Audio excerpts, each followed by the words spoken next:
bullshit. Khamzat, what's wrong with this guy? Bro, never. When it goes, brother, never invite me. Malibu and chill. No, train and get sweaty. What's wrong with you? I need to invite me too. Strong guys, strong doesn't need to train. Are you ready for the wrestler? He's talking a lot of crap about you. But I was born ready for this. Okay. Now he's a celebrity, Khamzat. He doesn't care about training. He's a celebrity. About bodybuilder? He's the Armenian McGregor. Hey, you're the Armenian McGregor.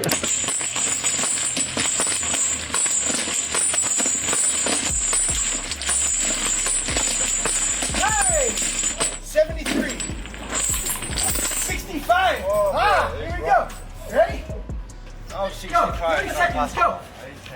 Go. Like you have a habit where you hold on one. Yeah, a lot of times I lean in and I do like a cross. It's like more like a jab, right? Because it's like I can like fuck around and get it closer. I can jab, cross, lean back. I'll throw my hand out. This hand always on the down, right? A lot of, I just naturally did it. It was kind of like a habit, you know? But then I would use it, like I would do like the Roy Jones, like lean in and so I keep my hand here. So it's like that much closer to hit, you know? And then I liked it because I would go here, I would hit with that lead cross, and then I'd hit like a deep high cross jump. Come to the body, you know? Just because it was like that much closer to touch. Because everyone knows this, right? Everyone expects this. They want to see like 1-2s, right? But like when you train with someone so much, you see like perfect technique, it's easier to handle. What if I'm moving around, I'm like, hands are out here, I'm like this, I'm moving, switching. It's harder to predict what I'm gonna do. Unpredictable. Exactly. Set traps, be unpredictable, like cross.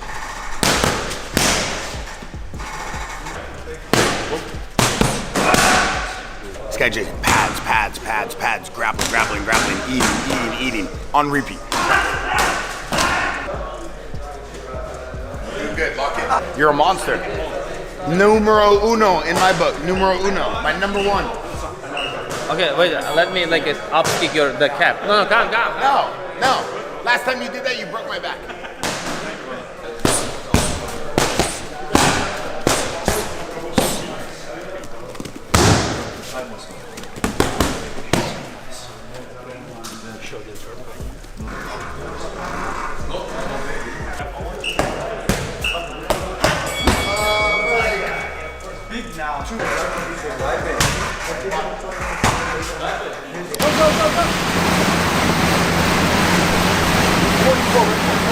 Go, 22! 22, you're stuck! Push! 21! Go, you're stuck, go! Go! 21, push! 21! 21, come on, push! Push, get to 20, go! 21! 20, done! Good interval. Get to 20, go! It's a speed or what? Go. It's everything. Whole body. It's not just speed. It's power, speed, everything to make the oxygen go. Go. Push hard. The legs big. Go. Push. Go. Okay.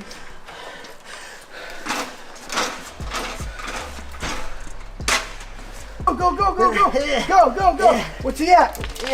61. Let's go. Come on. Make it go down. Go. Come on. 1. Go. 51. Go. Punch. Kick. Go. Got it. Done. Он сказал, втянемся в эту неделю, да? Давай.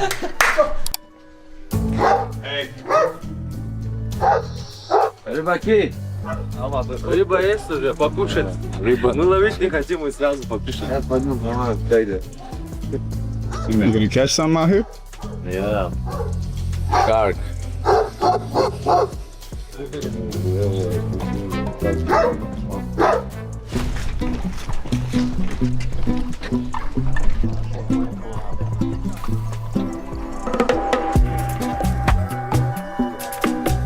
Кидай, открывай, кидай и оставляй, Хамзат. Уверен, брат? Конечно. Я не видел так. Да я профессиональный рыбак, брат, 20 лет. Все. Хорош.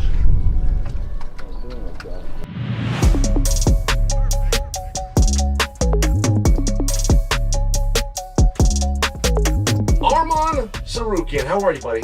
Good. We are in Big Bear, California.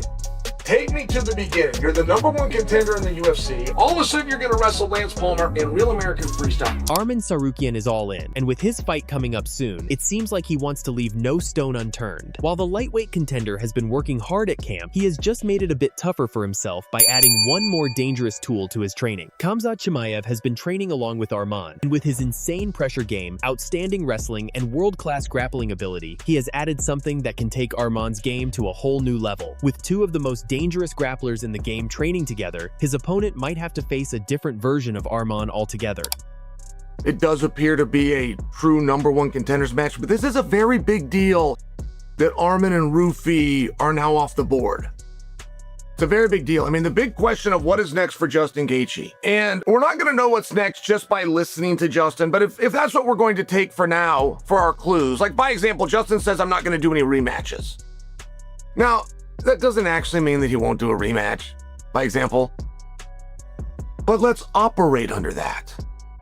If he's not going to do a rematch, Ruffy was a legitimate possibility. Tsarukyan, very clear #1 contender. So now if you're not doing rematches, you're taking Patty off the table, you're taking Max Holloway off the table, and you're taking Ilya Topuria. And look, I was excited for the Charles Oliveira rematch, but I was never like, as soon as they announced Charles versus Arman Part 2, when they said it's going to be 5 rounds, but there's not going to be a belt on the line, no BMF option for Arman, and you know, all the stuff that came with it, I was like, it sort of feels like he just ran back into Charles Oliveira and there's nobody else timing wise that he could fight. And then you pull Charles Oliveira out for good reason, of course, and then you bring Mauricio Ruffy in. It's a totally different style fight, but a very interesting one. And I get that Ruffy has never gotten a title shot yet. I get that, you know, he has a big deficit on the ground, and Arman's probably going to be able to exploit that, take him to the ground, as long as he can stay safe on the feet.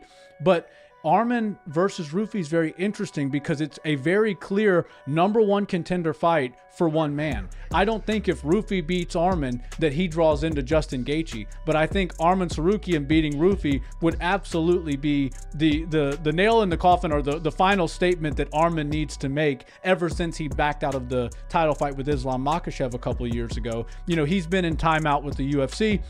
He hasn't, you know, done anything to really upset them. Obviously the headbutt, but everything else that he's done outside of the UFC has just gained his popularity. It's made him more famous. The UFC and Dana White himself even came out and said, I love what Arman's doing with Nina Drama. I love all the content he's coming out with. He's becoming the most interesting man in the world, and we love to have stuff like that. So I think Arman is back.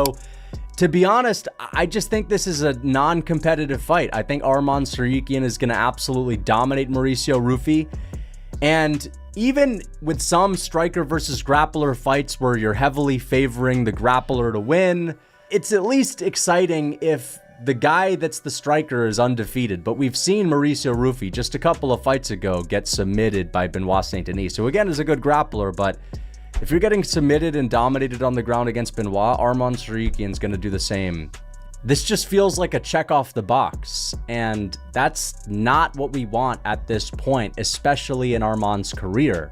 You know, his career, the problem with it is that he's been doing these check off the boxes. He's been doing these, oh, all right, just did this RAF wrestling. Now time to fight Dan Hooker with a free win because I need to have some kind of, you know, dud fight that means nothing so that I can finally prove that I'm on my best behavior so I can get a title. Even though he may benefit from training together with Khamzat to an even greater extent, Arman makes sure that his name is still known in the media outside the gym as well. The lightweight fighter claims that his constant busy schedule will help him create a reputation among other fighters in the UFC, although his one previous incident in the world of wrestling went a bit too far for him. However, after the physical altercation attracted the attention of many people, Arman realized that maybe it was high time to become a good boy, instead of attracting trouble all the time.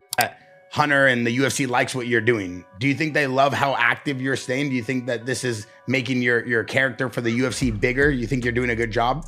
I think so. Just last week was a little bit over controlled that I punched. It was not that right.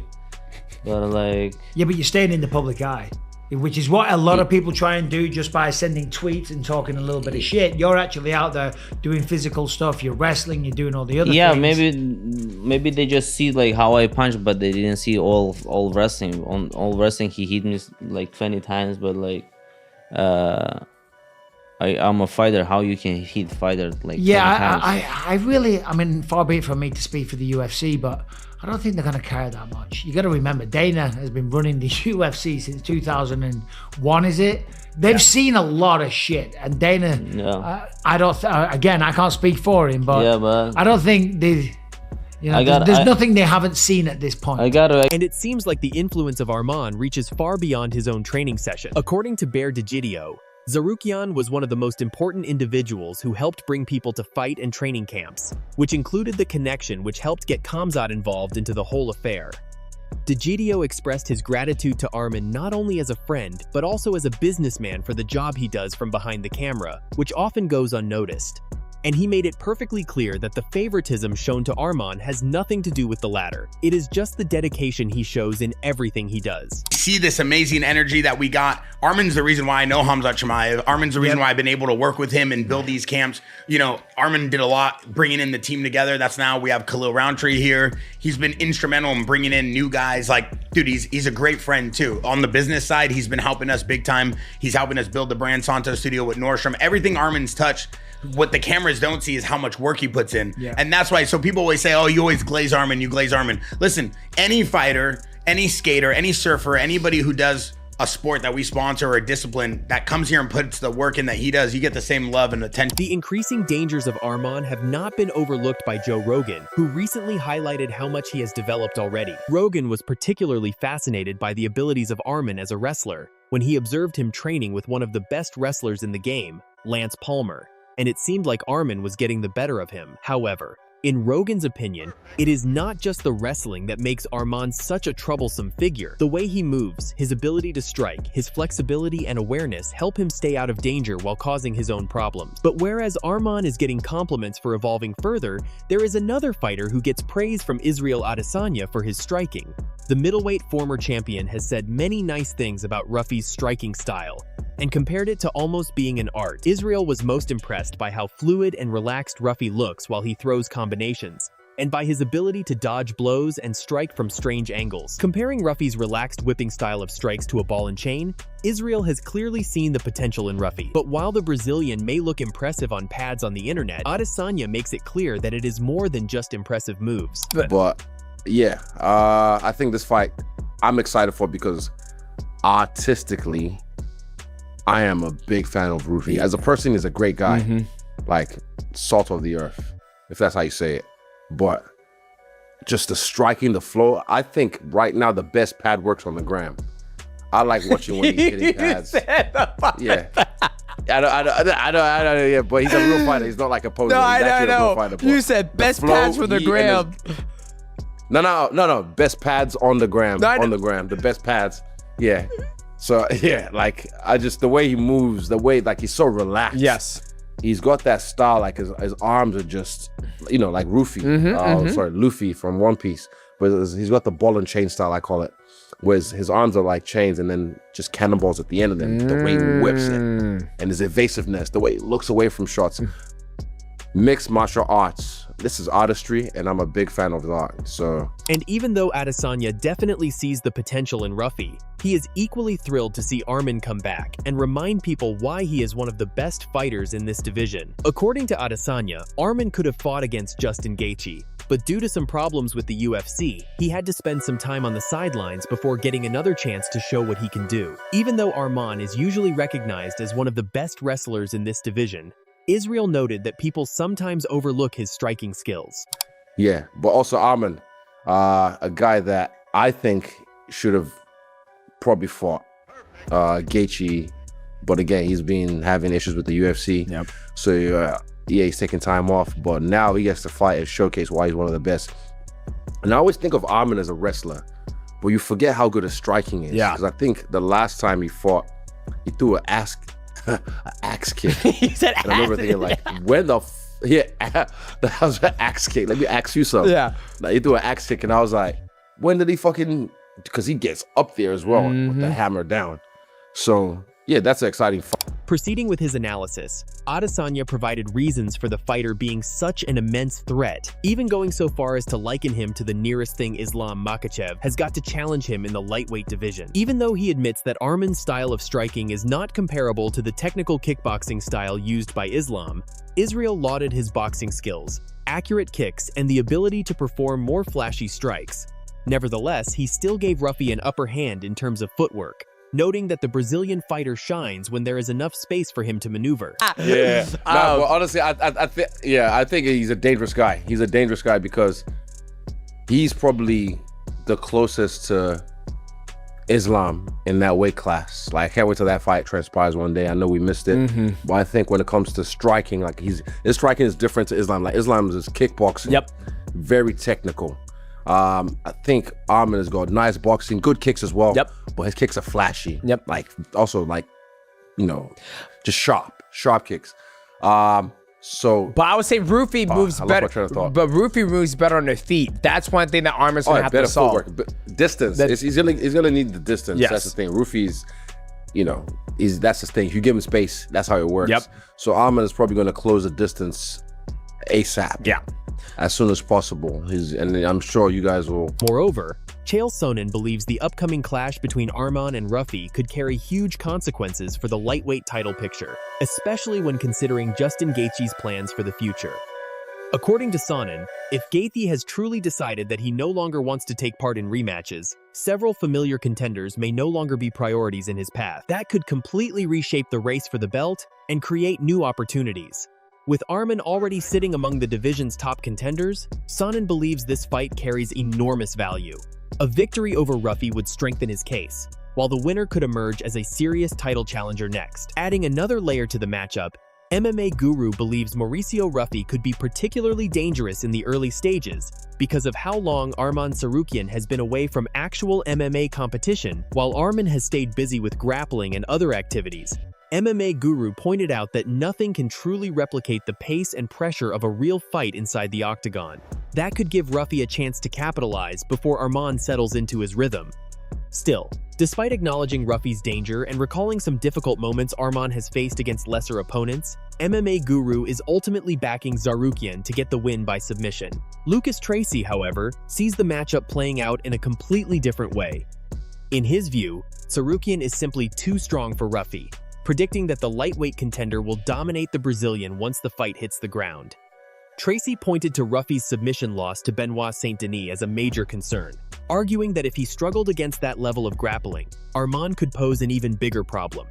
He even described the fight as another box to check for Arman, criticizing the fact that he has repeatedly taken fights meant to keep his career moving, rather than facing the biggest challenges available.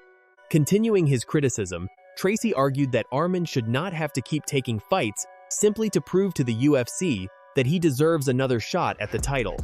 In his view, Tsarukyan has already established himself as one of the division's elite fighters and should be competing against the other top names rather than continuing to climb the ladder.